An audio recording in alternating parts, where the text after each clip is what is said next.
I consider a master networker. Talk to me about, your networking ability, why you believe networking is important, and doing small things like that of putting time on someone's calendar when they first started an organization. Why is that important to you? I want to talk about a story that I went through first. I'm gonna say a quick story. So I was working and on a specific team, had my manager, my one-on-one, walked into the meeting, had a conversation with him, and in that one-on-one meeting, he handed me a white envelope. Said, "Hey, Timothy, sorry to let you know, but today's your last day." And I was let go. I was getting fired. And it was a very shocking moment for me, very pullback. Me and my wife just got married around that time, and I called up, said, "Hey, babe, you won't believe it just happened." I told her I just got let go. She started laughing, thought I was joking. But I said, "No, seriously, this is what happened." She laughed. She just thought you was... We actually joked about something like this a little bit earlier, so she thought it was kind of just playing on something that we actually talked about that actually came to fruition. But anyway, what ended up happening was she said, we talked about reaching out to my network and seeing what I can do. And within 5 days, I had 5 verbal offers off the strength of my network. That's when my eyes opened up to like, wow, this networking thing is really powerful. And ever since then, I've been taking networking a lot more seriously, equally as serious as my day-to-day job. The more you know, the more you're worth. If you know people that's worth more money, then you're technically could make that money as well. So that's exactly. So it was almost like a wake-up call. It was a wake-up call. It was a starting point. But you had already kind of built a strong network. Yeah. So prior to that event happening, I was meeting with executives on a periodic basis, probably like on a quarterly or biannual basis, having conversations personal and professional, and I fine-tuned it over the years. But prior to that event happening, I did have a network of executives, and I just did it naturally. But I took it more seriously after that event, and then years later now, I have a plethora of executives across many different organizations that tell me about job opportunities all the time, which is a beautiful thing, and that's the power of networking. Got it. So that's a rewind though, because you still were setting up those meetings in advance, even before this situation. Yeah. And I think for a lot of people, that can be intimidating to be able to put time on the calendar, to be able to I got you. with I some follow. of those people in those different areas. Yep. What was it that kind of gave you the confidence, but also the know-how to know how to navigate setting up a meeting with an executive? Or I honestly, it was fear. It was fair. So I was in a rotational program, it was ending, and I needed to get a job. Okay. And I was told to meet with some people, to be honest, completely honest, but I saw over time, when you meet with somebody once, meet with them twice, it's 3 levels to it. So first level is visibility. They see you. They have conversations. Okay, I know Kyle. Then if you meet with you enough times, it's credibility, stage 2. Yeah. Okay, well, Kyle seems to be credible. He's on time. We have good conversations. And the last is trust. So it's visibility, credibility, and trust. And I seen that happen once I got into the stage of my rotation was ending. I had to find a new job. And I started building trust with these different people because I just kept on meeting with them over and over again and having really good conversations. A mixture of, again, personal and professional kind of conversations. Not all what happened during this weekend or not all this was happening at work, but a blend of both, you know? That's dope, man. It's crazy. The mantra, the slogan from our show is visibility builds credibility. Wow. And I didn't tell you that. I did not tell you that. I did not tell you That's that. I crazy. did not tell That's crazy. Tim that. That is crazy. And you literally just spit it back out because I truly believe that. Yeah. Visibility builds credibility. And trust also. Yeah, trust is after trust that. Also. That's what happens. If you become very credible, somebody thinks that you're a credible person, they will trust you with information. And I talk about networking and networking with executives. If somebody trusts you, they'll let you know, hey, there's a reorg about to happen over here. I trust you to tell you that there's gonna be an opening. Would you be open to the opportunity to come on my team or that team over there? Because they have a wider scope, if you will, of different, organization. You know what I'm saying? From the executive perspective, though, were you meeting with people who only were in your area, or were you meeting with a wide variety? I was wild. I was Machine Gun Kelly. You know what I'm saying? I was sending everybody out there. Had a lot of different targets. Some conversations were really good and engaging. Some weren't. And then again, I tailored my networking now, where I only really meet with people that are engaging. But yeah, I was definitely trying to make sure I had met enough people that knew who I was, what I was good at, and if they had opportunities, they let me know. And that's and that's important. And I'll be honest, I've never applied to a job. Specifically, any job I've had, yes, I got it in my network. Yes. And I think that's why I agree with you. Yeah. Like, those were people that I met who provided me information and I was able to take that information and do something with it. If I wanted to leave my job, if I didn't, it typically happened because I knew someone. And now I'm on the recruiting side of things where I truly know you don't need to apply to the job unless you got a referral. Yes. You can apply, that does work, but it means so much more if someone is able to put your name at the top of the list, or they say, hey, make sure you talk to him, or make sure you do that.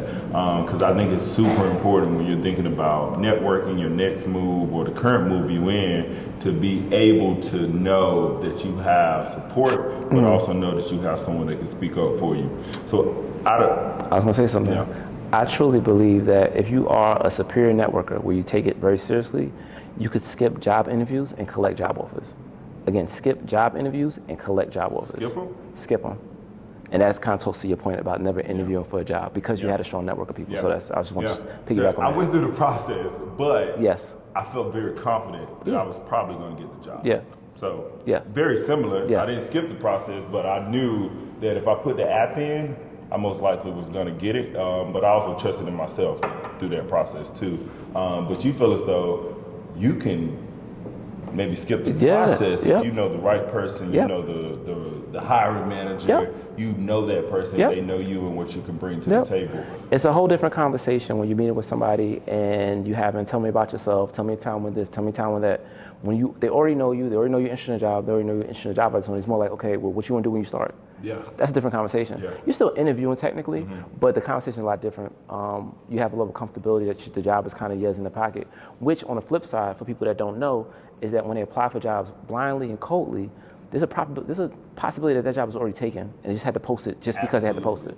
Absolutely. So people don't really realize that, I applied to like 10 jobs, to 10 jobs. That's not the best approach. The best approach is to have 10 people that you know, not 10 applications per day. You know what I'm saying? So it's a whole different mantra when you're looking for a job opportunity. Yeah, I tell people all the time, if you know someone at that company, you need to talk to them before you apply. Yes. Don't just throw your name in the list of 1,000 people. Yeah. Go talk to that person. If you trust them and you feel as though they will put in that word for you, then build that relationship, because it's 10 times better than throwing your name in there, fixing your resume, paying somebody $200 to fix your resume. There's so many tiers to this. So another tier is that what if the job doesn't look like what it looks like on paper? So if you look online and you see a job and you read it and like, oh man, I want to do that. That's the perfect job for me. And then you work and you get that job and man, this job sucks. I don't want to do this job at all. It'd be different if you met the hiring manager, talked to them, and had a deep conversation. And you know what, this one's not one for me. Yeah. That's better than you taking time applying, being stressed over it, interviewing, and then working, and then find out once you get your first paycheck, like, I'm not getting paid enough to do this. Yeah, and you're unhappy. Unhappy. You went through that whole entire process. Yeah. And that's a good note, just to do your research. Yes. And doing your research is part of the networking experience, for sure. Yes. So that's from a job perspective and a work perspective. But we spend a lot of our time at our jobs, and I always tell people that. So embrace the space that you're in, because you spend a lot of time in your job. But I also tell people you need to want to build a network outside of that too, because you have a sphere of people that you're still going to want to lean on, because you may want to leave your job. You may want to get in the community. You may want to be more philanthropic in a number of ways. Talk to me about building your network outside of your job, because like I said, you were able to build that network at the job. I know you do at where you work, but if I could guess, you probably got a larger network outside of your job. That has to do with being out there, being at social events, putting yourself out there to get to meet people and being open to having discussions. A lot of people say, oh, I'm an introvert. And I'm kind of an introvert as well. Like everybody's like, I'm an introvert, extrovert. Like everybody has different levels of introvert. You know what I'm saying? I've tailored myself to know that it's important to put yourself in different environments to get to meet different people. If you don't put yourself in different environments, you won't get a chance to meet different people in different circles. That's why I have, I would say, a wide circle of people that I know socially, because I've put myself in different environments where it's young black professionals or just dentists in Charlotte or whatever. Like you kind of get to know different people, and in that environment you get to meet people and get to know them personally and professionally. And that's big. I think I'm a big component of cultural competency. If you can understand someone's background, you can understand where they come from, you can understand exactly why they maybe do what they do, you can have a better conversation around that. I know people who only will go to networking events that fit their mode. Or they only will go to networking events that maybe they feel comfortable in. You're gonna see the same people there that you've always seen. One thing I really appreciate about you is, and I've seen you do it a few times, you'll show up to someone's event to support them. And that's something I think a lot of people don't do. They don't have the reciprocal value. Go to your event, I'm gonna come to yours. You know what I mean? And it should be that way, of creating that reciprocal value, of showing people that I care for you in this moment, and you can do the same for me. And it doesn't have to be pressure. No pressure. But it's a natural thing that you do of showing up to your event. I hosted a conference with the Urban League. I hosted a conference about 6 months ago now, and you showed up. With a good there. You was there, and I appreciate that. You didn't know me long, but you came to the event. You 100%. You met people there.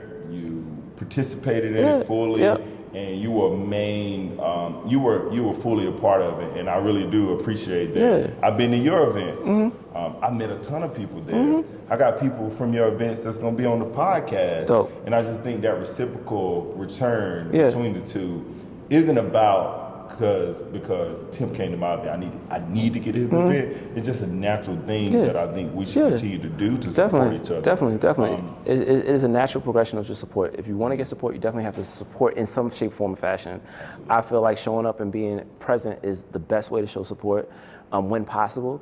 And if not possible, just let them know. You know what I'm saying? So I know you have different events. I know the causes that you have, and I like the fact that you are helping. I like the reason behind the event. So I like the reason behind it. And because of that, I want to continue to support it. Even moving forward, if you have something in the future, if any way I could do a fundraiser, whatever I could do, I'll continue to support that because I love the fact that you're helping other young people and the impact you're having into the community is big. And it's going to be bigger, right? What I do is just a humble servant. You know what I'm saying? That's the way I look at myself and what I do. If I didn't get a dime for what I do, or if nobody shows up to my events, I'm still gonna put events out there. Still continue. Yes, exactly. And I think that's how it should be. We're gonna do this stuff regardless.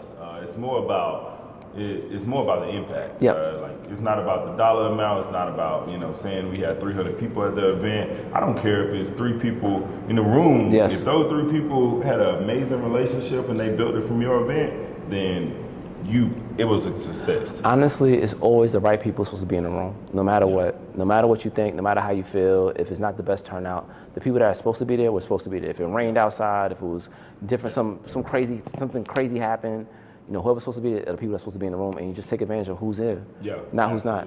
And like I said, man, I've met a ton of people from your events. I do want to talk about that. So